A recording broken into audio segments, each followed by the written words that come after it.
Well, hey everybody, James Wright here. Welcome back to the channel. I know you've never heard of this before, but Rapido has done a Canadian national locomotive. I know, it's crazy. Canadian company, Canadian national. Doesn't make much sense, but we're going to see what's in the box with this FPA2u and FPB2u starting right now.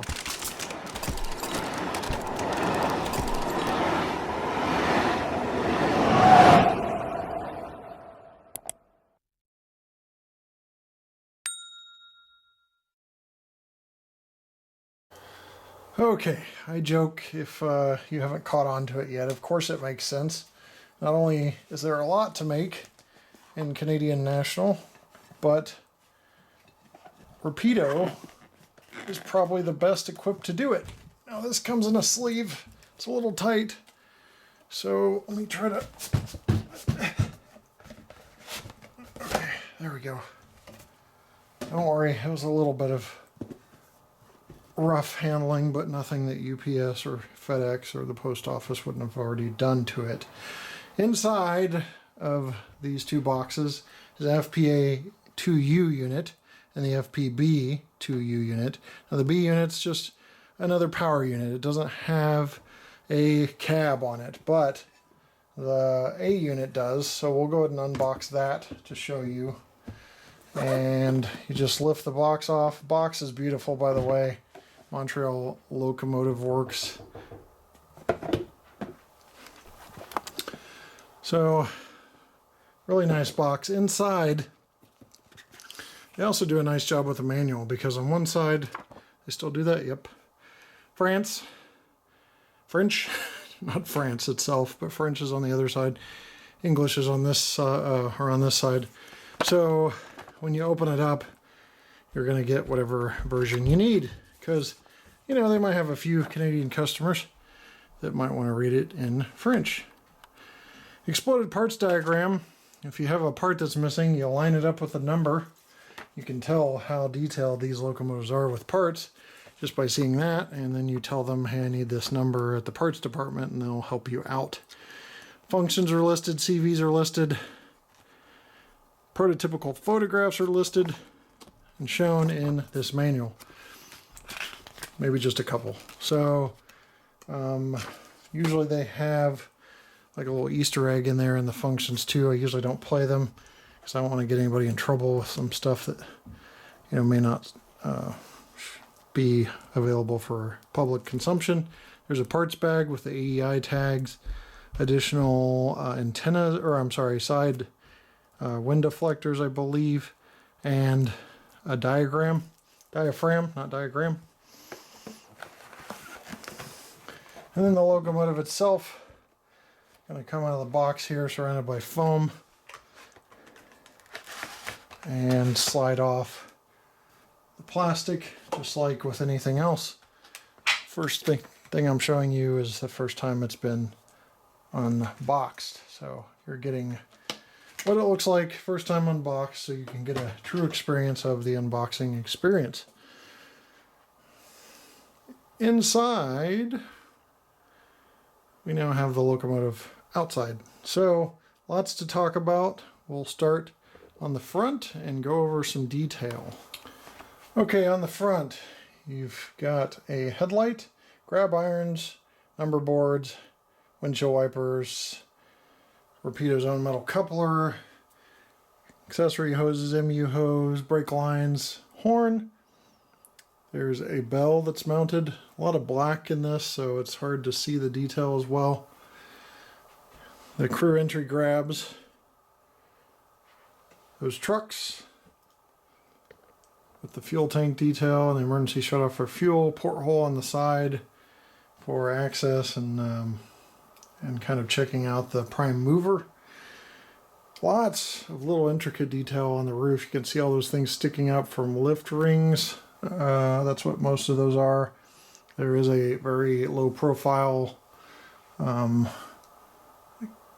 hatch that's molded into the locomotive. The exhaust right here, dynamic brake, or I'm sorry, a radiator fan grill there. You've got the fan grills along the side as well. 67.59 on the rear. You've got the diaphragm, which are molded in pretty, separately applied probably, but they're not sprung in this case. The lift lugs are right above the diaphragm. Here and here, I believe those are lift rings or lift lugs. Crew access, ladder, more hoses. You even see on the hoses that some of them are connected. So I think that's the first time I'm seeing that on a model. They're kind of connected to themselves, which is cool, but maybe it's modeling something in particular that I'm not familiar with. Rear light, more plumbing on the rear. And going up this side, you've got that wet noodle scheme being shown very prominently on this locomotive. Wind deflector on the cab side window. Got a compartment detail that's molded in.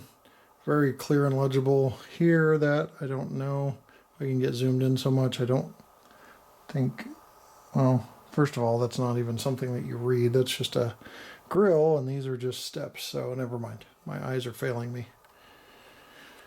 But anyway, back to the front. There is your 360 of the locomotive with a lot of stuff that I missed that I don't know the details on that I'm sure you experts can catch.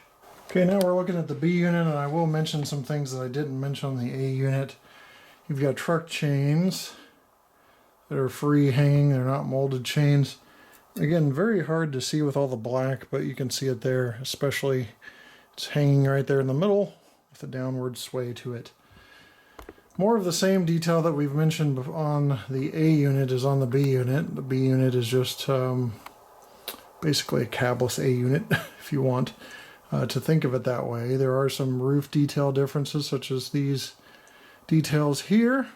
A single chime horn facing that way, and some different detail on the underside as well. Now, Rapido's really good at kind of underbody detail, so there's some plumbing right above the trucks there that run all the way down and around to the coupler with a continuous line, making it a very highly detailed A and B unit. So that's just a quick 360 of that. These things are bricks, so we're going to weigh them next and see what they weigh. Okay, so power button on that. I don't know if you're going to be able to see. This isn't the best for that, but right now we're at 0.0 ounces. And you're going to have to probably trust me, but 17.4 ounces on just the A unit, which is very, very heavy. That's 494 grams, over 1.1 pounds on this short A unit. And then when you add the B unit, it's just probably going to be insane tractive effort, but we'll see. 2 pounds, 5.5 ounces. That's 37.5 ounces. And 1 kilogram, 64 grams. So really, really weighty when you're talking about two locomotives pushing 2 1/4, 2 1/3 pounds. So very, very heavy locomotives. Okay, we're going to zero this out and pull test this.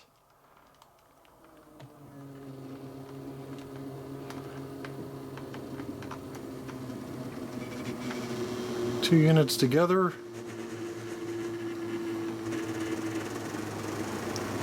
Sound is off, obviously. So you're just hearing rail noises with the wheels, and we're 5.7 kind of peaked out at. So that's like 80, 85 freight cars easy. So, you know, that's a very good pull test. And you can tell because the weight is just so heavy on these. DCC LokSound equipped locomotives, as I've mentioned before. And we're going to just use the manual to go over some sounds, not all of them.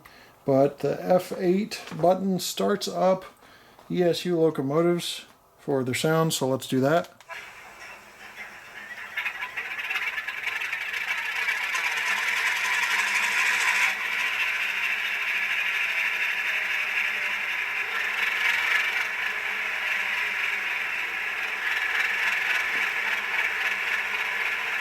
There's your start up. I accidentally hit the Doppler horn. I don't know if I kept that in editing or not, but I hit that button by accident, but startup's F8. And one thing I really like about Rapido and ESU, especially combined, is the sound is not overwhelming, you know. Some people talk about scale sound, like if this locomotive was really shrunk down and the horn was that loud, it would shatter windows and such. And you don't have that here, but you have a good quality of sound, and it's something you can adjust anyway. But here's Bell.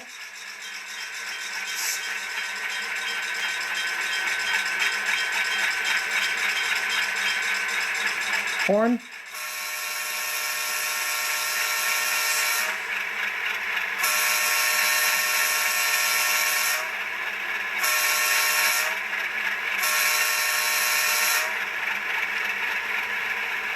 Flange squeal is F3, and probably have to move it to get that.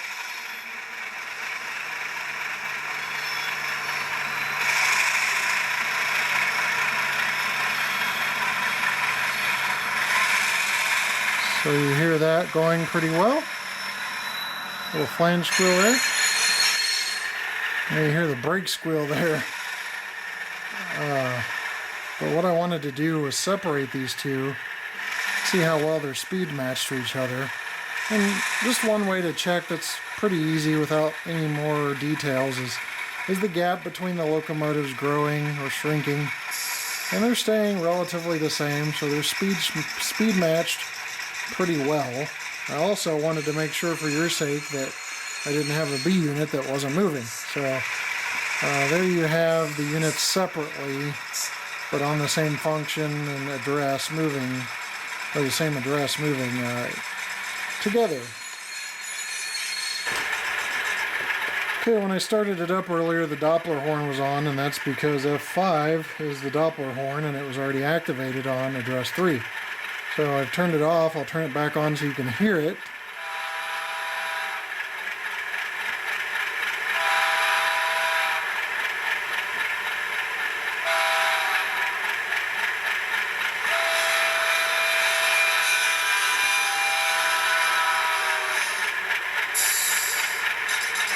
Another cool feature Rapido has are the class lights on F9. That's going to turn on your class lights. Your number boards are also illuminated. Rear of the locomotive is equipped with a rear backup light.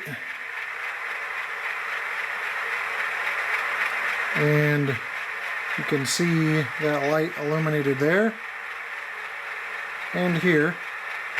If you look closely, you can see the headlight inside. Direct on, there's two separate beams in a clear housing. While we have it like this, we'll go ahead and move it so you can see smooth speed control. That's slow speed steps. Right now we have one speed step.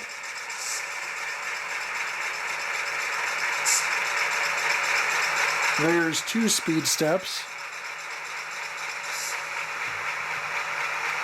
I will place an Accutrack speedometer up here and we'll reset to see what speed these are moving at. But as you can tell, slow speeds in forward and reverse and very smooth at those speed steps. Okay, this is an Accutrack speedometer. I don't want to bore you to death, so I'm going to enter the locomotive at one speed step, but if it takes too long, we'll cut to the result. Seems to be moving along okay though. So let's just kind of think happy thoughts for a moment. Maybe think about what you're going to do on your layout next. And exactly 1 scale mile an hour. Now I haven't seen that very often, so pinpoint accuracy on these F units from Rapido, because the 1.0 mile an hour out of 128 speed steps in one step on my NCE Pro Cab is exactly what you want to do without having to do any calibrations. Well, that's going to wrap it up for this review of the F units from Rapido. We're talking about FPA2Us and FPB2us. So I'm going to leave you with a run by here, and we'll see you next time right here on the channel. Take care.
Many of the products you see in this video are available at trainworld.com. Since 1968, this family-owned business has been serving the needs of the modeling community with 2 New York brick-and-mortar store locations in Brooklyn and Long Island, plus their vast array of online items. Shop 24/7 at trainworld.com.